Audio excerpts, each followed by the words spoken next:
Hi again then guys, and welcome to another instalment of Beards and Cars, my podcast style series with a longer run time so we can get into the meatier subjects, countdowns, predictions, theoretical conversations as well sometimes, and this is one of those occasions where it's kind of like the ultimate pastime of a petrol head. Give yourself a certain price range and then decide fictionally what you would get within that price range. And of course, there's no, or let's say little, real world implication to this. It's purely for the fun of it, and it's the age-old question really of if you were given £1 million, now of course pounds to dollars, pounds to Australian dollars, pounds to euro, whatever, do the conversion, but £1 million, what would you spend it on?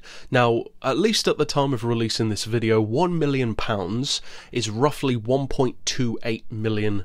That's American dollars, and of course you'll have to exchange it based on where you live outside of that, and it changes all the time of course. So that's the rough kind of guide that you're looking at, about $1.25 million, a million British pounds, etc, etc. So there are a couple of stipulations to this little game, and they are very simple. One is focus on vehicles. You don't have to say factor in a house, you don't have to factor in running costs, you don't have to factor in investments or gifts to people, which of course most of us would do all of those things had we been given that amount of money or earned that amount of money. This is purely for the fun of deciding essentially what your dream garage would be with that set price tag. And the slight change that that puts on the situation is that most people's dream garage would go well over $1 million, at least those of us who love supercars. So it does put a slight restriction on you, and the restriction actually tightens much more quickly than you might think, depending on the kind of cars that you like. For me, for instance, my dream garage could easily exceed 10, 20, 30 million, even without buying any, for instance, expensive classics. Even stuff that I love like the Maserati MC12, the Zonda F, the Carrera GT, the Adonis. That's already a couple of £1 million worth of cars. So you really do have to choose carefully, depending of course on what your dream vehicles are. Now for me there's a mixture of cars and motorbikes, so of course, down in the comments, slap what yours would be. And the other rule in particular, at least as a rough guide, to keep it realistic within this little game, is that you have to be able to find at least one vehicle on Google for sale relatively recently for the kind of price that you're factoring it in as. Because of course, if you're talking supercars, they can vary wildly. Something like Maserati MC12, as an example, was what, 450,000 new, now way more. More than double, probably more than triple since the last time I checked. The Zonda F, again, way more. Enzo, way more. McLaren F1, way more. So it has to be viable for the list, just to give it some kind of groundedness. And of course that's kind of a ridiculous notion really in this sort of game, but let's give it some kind of rules at least. So for me personally, I've got about 10 vehicles that I would get for £1 million here in the UK, and that is of course factoring in conversions from dollars, etc, etc. So the first one is very obvious. It's the vehicle that I would buy even if I could only ever buy one, and that is obviously my favourite vehicle of all time, the Y2K. The helicopter engine motorbike from America, fastest bike ever built, especially if you're talking production bikes, and it's incredible. You can buy them for about £120,000 to £130,000, which is a huge amount for a motorbike, but given how important it is, given how collectible it is with only 17 built of the original generation, and given that it's still unbeaten as far as being the fastest motorbike ever made, plus, although many people don't realise it, it's actually, technically speaking, the fastest accelerating production vehicle ever made.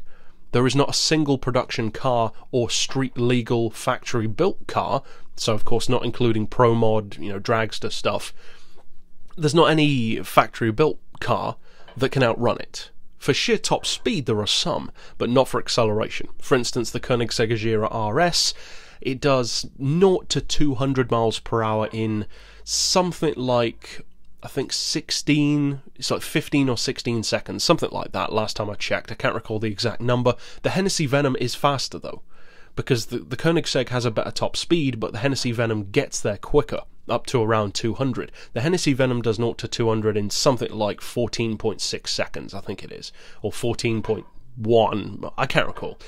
The Y2K does 0 to 227 in 15 seconds. And that's the 320 horsepower model. There's also a 420 horsepower model. Now, for me, I prefer the original, which is the less powerful, because, as I've said before, to me, it's not about having the absolute fastest one, which might sound contradictory, given that it is the fastest bike in the world, but of the versions of the Y2K, the slowest one is my favourite. And for me, that's kind of a precedent, because I actually also like the slowest Koenigsegg the most. The CC8S is my favourite Koenigsegg, even though it's by far the slowest car they've made.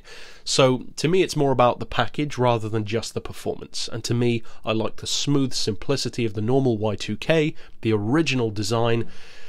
That would be, you know, my ultimate dream vehicle. So that one has to be on the list. If only one could be on the list, it would be that one. Next up, of course, is the car equivalent.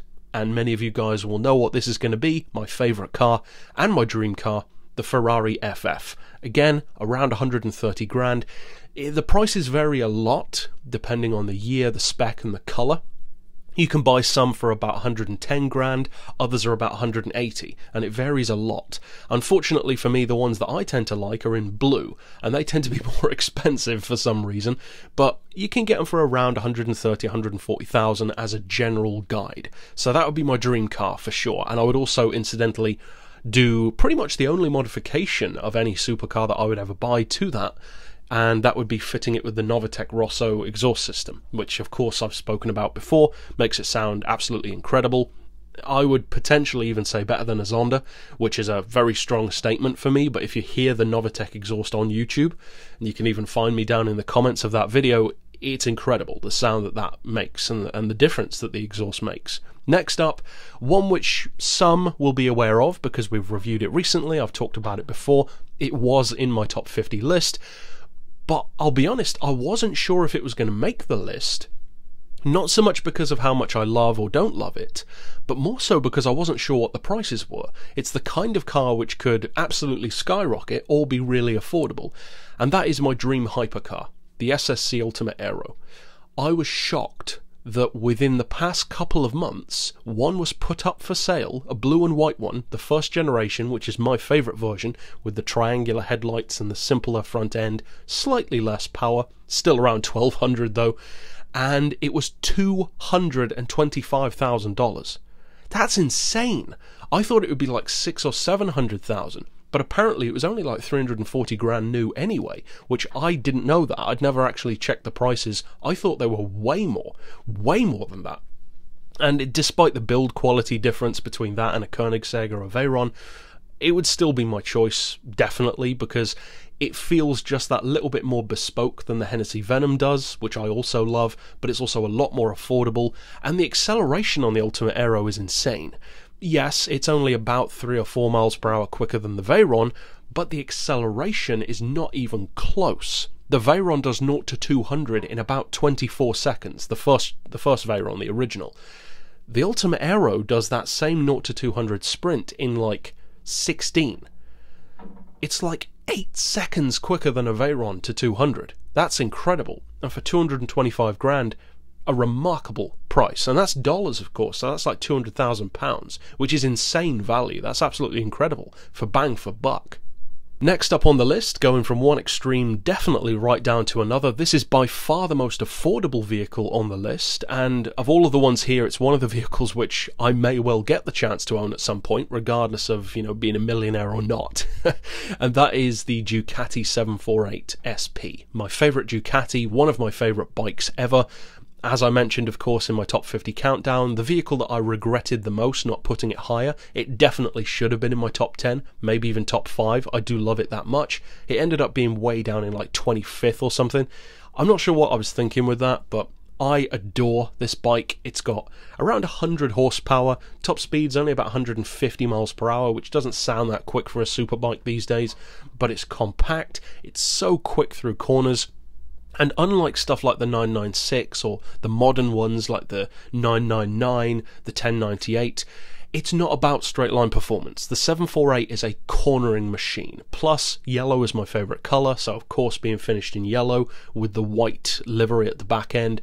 It's just such a simple design, gorgeous to look at, and that thumpy growl that Ducatis have, that sound, it's fantastic. You can buy them for about $3.5, $4 It depends on the model. You know, the SP, which is the one that I want, sometimes a little bit more.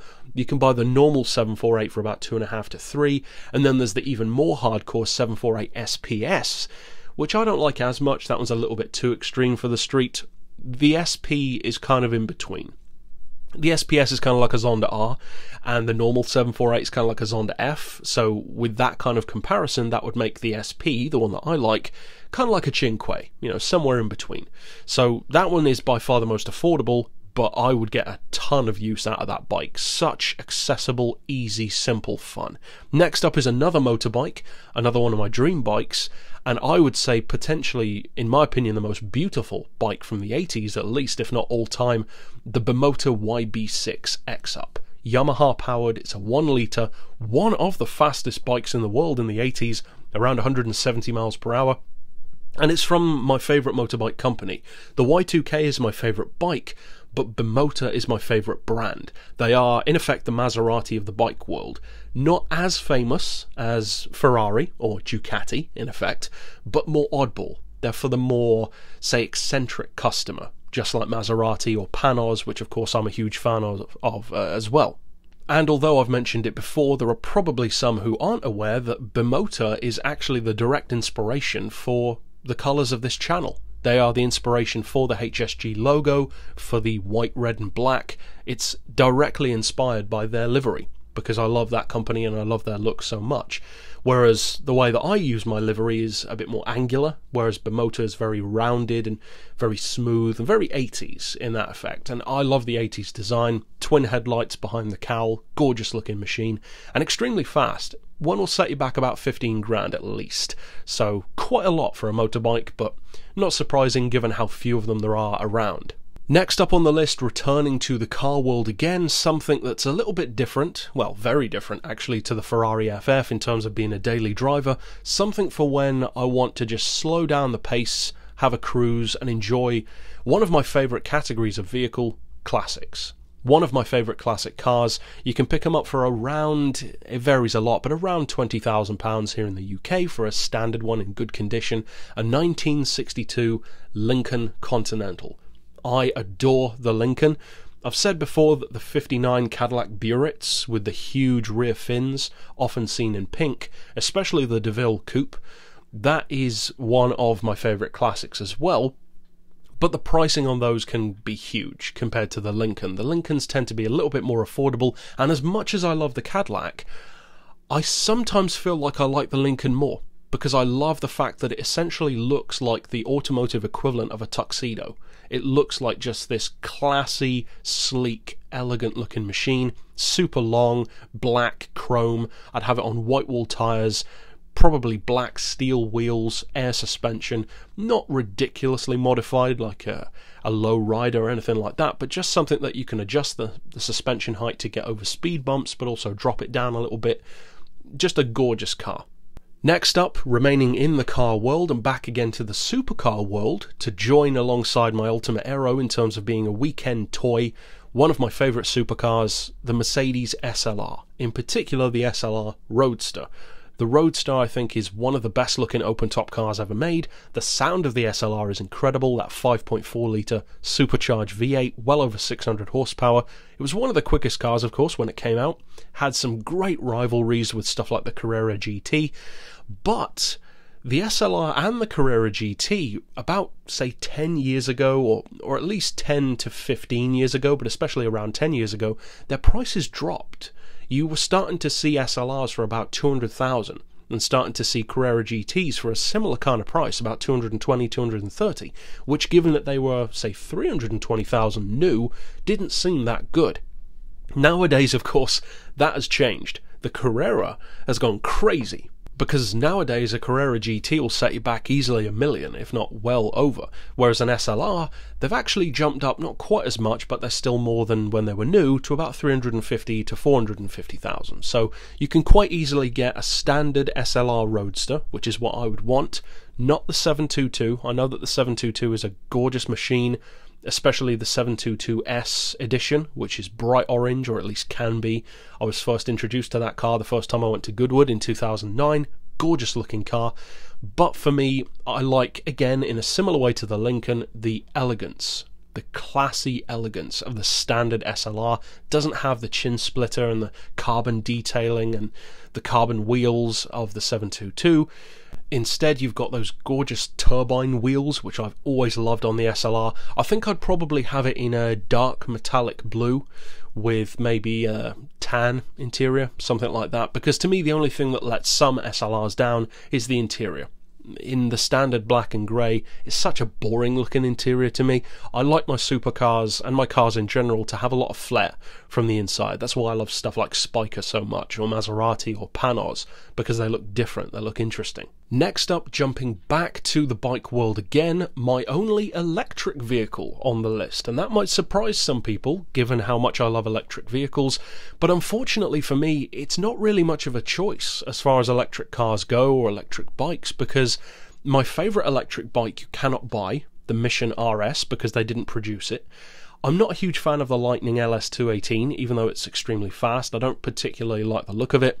I wouldn't buy a Tesla, because although I have huge respect for the company, I would rather have a Ferrari FF as my daily driver, and I don't fit in the Rimac. So there wouldn't be much point in buying one. So there might be other vehicles on this list that I don't fit in either, but I definitely know that I don't fit in the Rimac, because you have to be like 5'10", I think, or smaller to fit in there. But yeah, for me, definitely this electric vehicle would be on the list. About £17,000. It's a British electric bike called the Agility Saetta. Again, featured in my top 50 favourites. It was relatively low on the list. It might have even been the second or third one, so like 47th or 48th place. It's, again, like the Ducati, much more of a cornering machine. It's got about 100 horsepower. 0 to 60 is about 3 seconds because of the instant torque and the instant power. Top end speed about 120, 130, which again isn't too surprising for an electric vehicle. But it's one of those electric vehicles that, in a similar way to the Ducati or the Lincoln, not that they're electric of course, but in terms of driving it, it's just something to have some much lower speed, kind of cruising fun with. Next up, moving to the final car on the list, and the second to last vehicle. Based on the amount of cash that I had left over at this point, which was around 170, 160,000, I would buy a Mosler MT900S, and Mosler prices vary quite a lot, anywhere from like 120 up to about 350,000, depending on the kind of Mosler that you buy. And although the GTR is the top of the tree, 212 miles per hour, 600 horsepower, very easily distinguished with the black roof, for me, I would go for the S version, because for one thing, you can buy them for about 120,000. It's got about 530 horsepower instead of 600, but it's still around a 200 mile per hour car, and it's still essentially like a modern day interpretation of a GT1 machine for the street, even though, kind of ironically, it actually ran as a GT3 car, and was, of course, notoriously capable as a GT3 car. Pricing is fantastic. Unfortunately, of course, they liquidated in 2013. They hardly sold any cars, really, given how long the company had been around, since, I believe, 1985. But originally they didn't sell the MT900, of course. It was the far less pretty versions back then. I've always loved the Mosler MT900 ever since I first saw it. It would definitely be included. And that leaves me a little bit left to buy what is probably a vehicle which would surprise many for the under 15 grand that I have left at this point, and that would be a mid-90s, probably black, with no flames, none of that fancy paint job rubbish, just a black 95 Boss Hoss. And that might surprise some people, because I don't think ever talked about this bike before on the channel. It's, for those who don't know, kind of like a Harley, but it has a Corvette engine. So it's like a Harley on steroids. Or kind of like the Viper, the Dodge Viper of the bike world, this insanely oversized engine for what it needs. It's way bigger than you'd ever need realistically. It's got around 350 horsepower from that kind of generation. I can't recall what the torque is, but it's fairly similar, I think. Automatic, if I recall correctly, just effortless torque. Not as quick as you might assume, given the Corvette engine, but of course it's more of just a big, meaty cruiser. A muscle car, in effect, or the equivalent of a muscle car, a muscle bike. I love Boss models. I don't talk about them a huge amount because of the choices of bike out there. I do go for super bikes first, but if I was going to buy a cruiser or a chopper, it would be a Boss for sure, because it's a bike that just suits me down to a T. It's big, it's heavy, it's just beef, basically, so it definitely suits me. As far as cruisers go, as far as choppers go. So yeah, that would be my final vehicle, and that brings the total tally up to essentially exactly £1 million, or just under, given the varying prices and also the conversion rates for stuff like the Ultimate Aero. So that would be my ultimate garage for £1 million, a Y2K, a Ferrari FF, an Ultimate Aero, a Ducati 748, a Bimoto YB6, a Lincoln Continental, an SLR McLaren Roadster, an Agility Saetta, a Mosler, and a Boss. My 10 vehicle dream garage. So, as I said, slap yours down below. Try to keep it within the kind of price range or your equivalent conversion, which you can do on Google pretty easily. Just type in live conversion rates, and then yeah, I'll look forward to reading down below what yours are. But that's it for this instalment, something a bit more light and fun for a change rather than predictions or breakdowns or countdowns. And of course, I'll see you guys next week. But for now, as always, thanks for watching.